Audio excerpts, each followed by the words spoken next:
Você já ouviu falar em modelagem? Sabe o que é esse processo? Sabe para que ele serve? O meu nome é Jonatas Crisel, eu sou especialista em programação neurolinguística e no vídeo de hoje eu vou falar um pouco mais sobre o que é o processo de modelagem.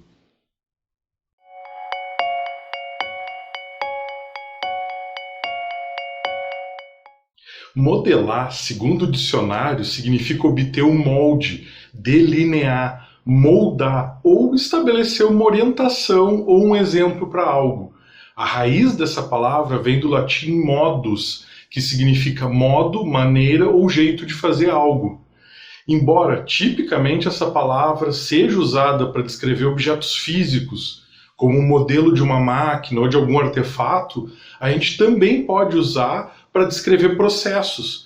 Por exemplo, um modelo de requerimento ou um diagrama que representa um trabalho que deve ocorrer. Em alguns casos, também serve para representar o que não pode ser observado diretamente. Por exemplo, o modelo de um átomo. A gente usa esse tipo de modelo, como o do átomo, para poder entender melhor algo que a gente não pode ver.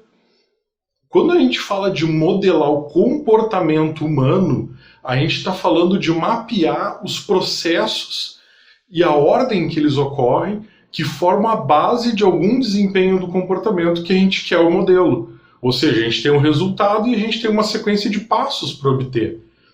É uma atividade que envolve observação afinada e uma habilidade de verificar quais são os processos, ou quais são os passos, enfim, que fazem parte de fato do comportamento que a gente está modelando e quais são só transitórios.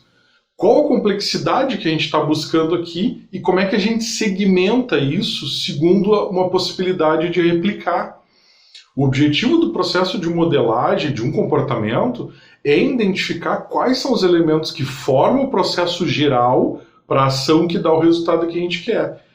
De um jeito bem grosseiro, é como a gente quisesse criar um algoritmo, um programa, que reproduz determinado comportamento de alguém e possa ser ensinado para outra pessoa, que essa pessoa também possa ter resultados semelhantes a quem foi o doador do modelo. E a gente faz isso na nossa vida. Imagina, tu vai cozinhar, vai seguir uma receita, por exemplo. Muitas pessoas já fizeram esse prato e as receitas tendem a mapear os ingredientes, os procedimentos que deram os melhores resultados. Pode também, tentando aleatoriamente, ou conforme tu acha, seguindo a tua intuição, e eventualmente tu vai chegar num resultado ótimo. Mas tu vai gastar muito tempo cometendo erros que outras pessoas já cometeram. E além de desperdiçar esse tempo, tu vai desperdiçar alimentos e outros recursos que tu podia estar utilizando de uma maneira mais inteligente. Quando a gente cria um modelo, a gente cria um código de um talento, de uma habilidade que a gente julga interessante e a gente torna possível de ser reproduzido por outras pessoas, que, se seguirem o padrão, o código, vão ter os resultados muito próximos do que o modelo original tinha. Embora isso tenha ficado muito explícito na era industrial, com a criação dos padrões para as fábricas e a produção em massa, isso é mais antigo. Por exemplo, tu pega o pequeno aprendiz de ferreiro, que olha aquele hábil artesão dando uma retada naquele ferro vermelho, forjando uma ferramenta. Ele estava modelando também. Ele não tinha essa ideia clara de como fazer, mas ele estava tentando ter uma ideia de qual era a sequência de passos que o mestre fazia para ele fazer também. Talvez ele nunca tenha ensinado isso para alguém. Aliás, é bem possível que quando ele se tornou o artesão e teve o aprendiz dele, mais tarde o aprendiz tenha feito um modelo novo, não tenha aproveitado alguma coisa. No Japão isso já muda, né? Se pegar as espadas são coisas de família que foram trabalhadas. A katana é um exemplo disso, dessa modelagem. E olha a idade que a gente está falando disso. O bebê que observa os adultos caminhando e tenta imitar para poder também caminhar, ele está modelando. Assim, quando ele aprende a falar, a escrever e todas as outras coisas que ele aprende na vida dele. E nós, né, até hoje. E a PNL é um ótimo exemplo disso, porque ela começou justamente quando o Bandler começou a modelar os padrões de comunicação excepcionais de alguns terapeutas de sucesso que estavam ali ao redor dele, ao alcance dele. Como a Virginia Satir, que é fundadora da terapia de família e da terapia sistêmica, e o Phil Dispels, que é fundador da Gestalt.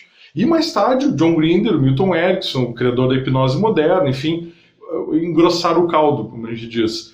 O primeiro livro da PNL, A Estrutura da Magia, que eu já falei em outro vídeo, expõe um minucioso trabalho de modelagem dos padrões linguísticos desses terapeutas, e o próprio título pressupõe que o trabalho que parecia magia inexplicável tinha uma estrutura que, quando iluminada, podia ser entendida e podia ser aprendida e reproduzida.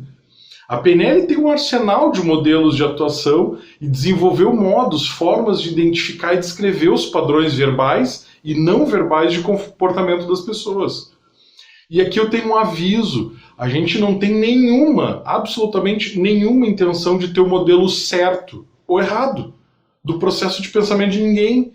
Esse é um modo de pensar muito binário e esse tipo de pensamento não pertence à PNL. Quando a gente fala de modelagem, o objetivo é ter um código tão útil quanto seja possível e que seja possível agir de uma maneira mais eficaz do que a gente está agindo hoje e que seja possível reproduzir, né, e para outras pessoas ou para nós mesmos, e que seja enriquecedor, que nos aproxime de um resultado do modelo original ou que melhore os nossos resultados. Um dos modelos notáveis que a PNL utiliza é para ajudar pessoas com trauma. As observações em veteranos de guerra americano nos deram esse modelo. Alguns soldados retornavam das operações traumatizados, e colegas que presenciaram as mesmas situações de guerra não apresentavam nenhum distúrbio. E aí, observando os dois grupos, quando lembra do evento traumatizante, os que desenvolveram a resposta traumática tinham uma representação da memória super vívida, super nítida, como se estivesse ocorrendo de novo em tempo real e ao redor deles.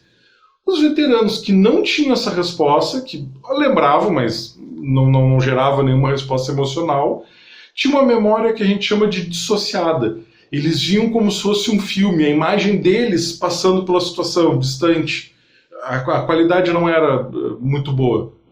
A resposta da PNL foi criar um modelo que pudesse ser ensinado, para que o grupo que apresenta o trauma, né, aprendesse como mudar a representação interna da experiência, de forma a evitar a resposta emocional traumática, mas mantendo a intenção positiva, e obtivesse um comportamento melhor que o anterior.